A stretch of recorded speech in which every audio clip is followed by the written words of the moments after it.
Daily Instagram Stories for Tuesday, November 28th. I'm your host, Daniel Hill. Here in the United States, we are coming off a holiday weekend, and some of the questions that we're going to talk about in this Ask Me Anything relate to that holiday weekend. Let's dive right in. The first question, any tips for turning the internet noise off and enjoying the holidays? This is a great question.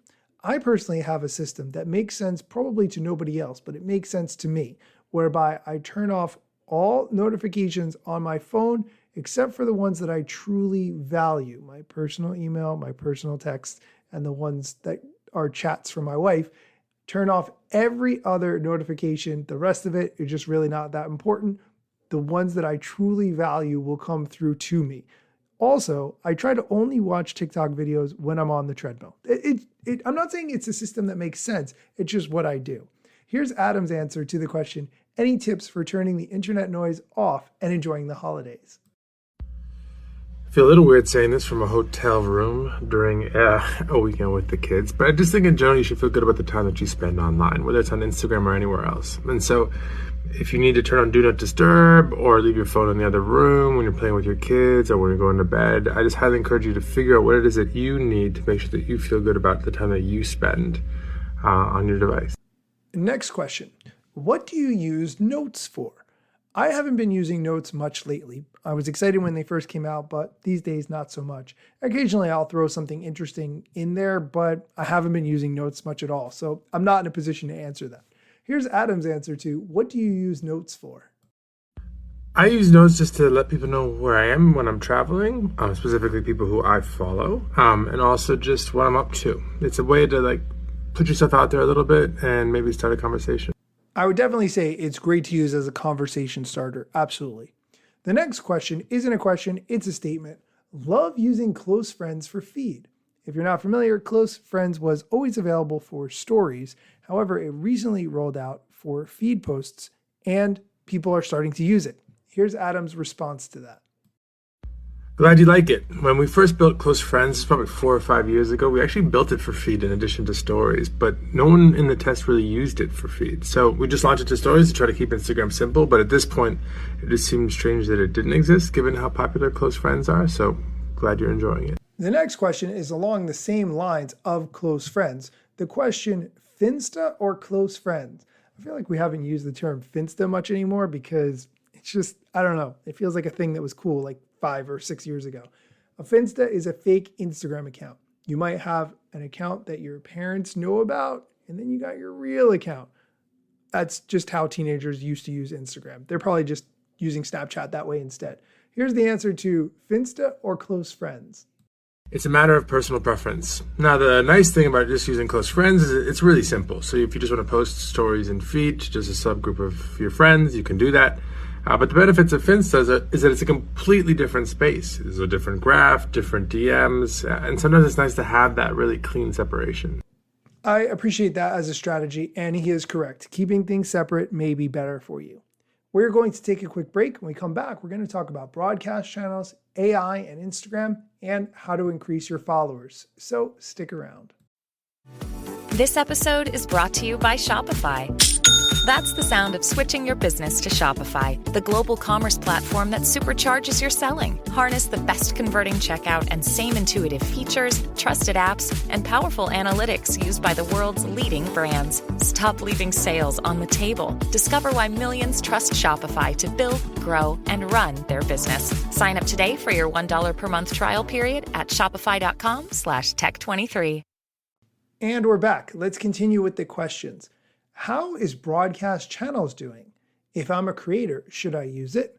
The answer to that is if you like one-way communication where people can't respond and you're thinking about starting an email list or something similar, a broadcast channel might be an alternative.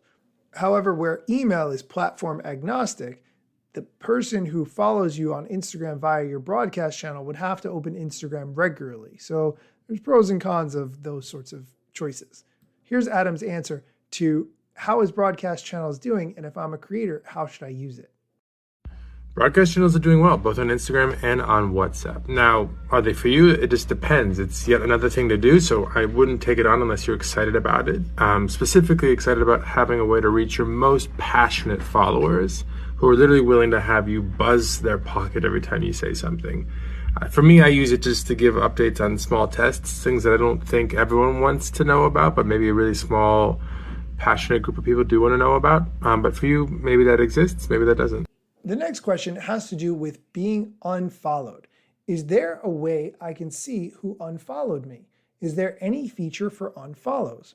Instagram historically has never done anything like this. They don't want you to be in that social pressure situation where you might ask someone, hey, why did you unfollow me? You may see third-party tools out there that tell you can do this by downloading their tool and giving them your Instagram login information. I would not recommend doing that. I absolutely would avoid that if you can. The reason I say that is if you give your Instagram login details to a third party, whether it's an app that promises to show you who unfollowed you or some other thing that you might want to know, you have no idea what they're going to do with that information. They can take over your account very easily, lock you out, you never have access again. So I would not do that. Here's his answer though. We intentionally don't surface anybody who unfollowed you to you because we want unfollow to be something that people are comfortable doing. So if you want to unfollow someone and sort of preserve plausible deniability, you can do that. So sorry, there's no way to see who unfollowed you. I want to point out that since you can't tell who unfollowed you, other people can't tell who unfollowed them. So go ahead and freely unfollow people if you're not interested in their content anymore. They're not going to know that you unfollowed them, so just go ahead and do it.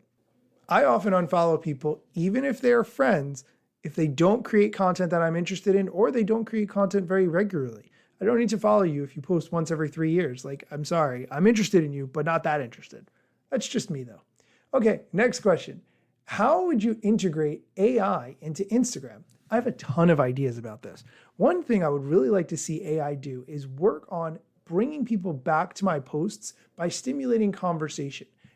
When I say that, what I mean is if someone makes a comment on my post, I would want AI to suggest some possible conversation starters for me on that post. So this way I can pick one, or maybe I know which would be the best one because of statistics, analytics, other data it could give me. Maybe it could just make that choice for me based on those analytics and then bring that person back to my post again to continue that conversation and increase my engagement. That's an idea of how AI could be well used within Instagram. Here's Adam's answer. The biggest way in which AI has supported Instagram over the last 5 years, let's say, is through ranking. Now, I know ranking is controversial, but generally there's way more content that you could see on Instagram in a given day than you probably have time to see. So we use ranking to try to make the most of your time. But there's lots of other ways we're experimenting with AI. There are the character agents, the Meta Assistant, which I highly recommend you try out, and the DMs, even improvements to things like accounts you should follow. And the last question we're going to talk about, how do I increase my followers? I don't really have a great answer for this question. Sometimes I feel like I start to know and then I work on some content and it doesn't really do that well and I get frustrated and I ask myself, why am I doing this at all? So I don't have a great answer. Here's Adam's answer. There's no silver bullet here. I do think a couple of things are really useful though. One is just experiment, try different things, see what resonates with your audience. If it's resonating with the audience, they're probably liking and even sending your content to other people, which can help with your follower count.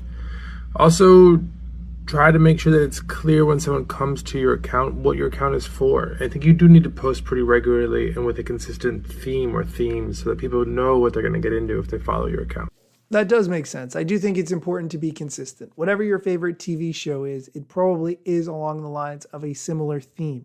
You expect to see comedy every time you watch the sitcom that's your favorite show, or you expect to see a murder if you watch Law and Order, or whatever it is. You expect consistent themes, so that makes sense. That is going to do it for today's episode. As always, thank you so much for listening. If you have a moment, please leave a review of the show. That would really help other people to find it, and it would show me how much you appreciate this content that I create. Thanks so much for listening, and be sure to come back next time for more social media news, strategy, or other things that you need to know.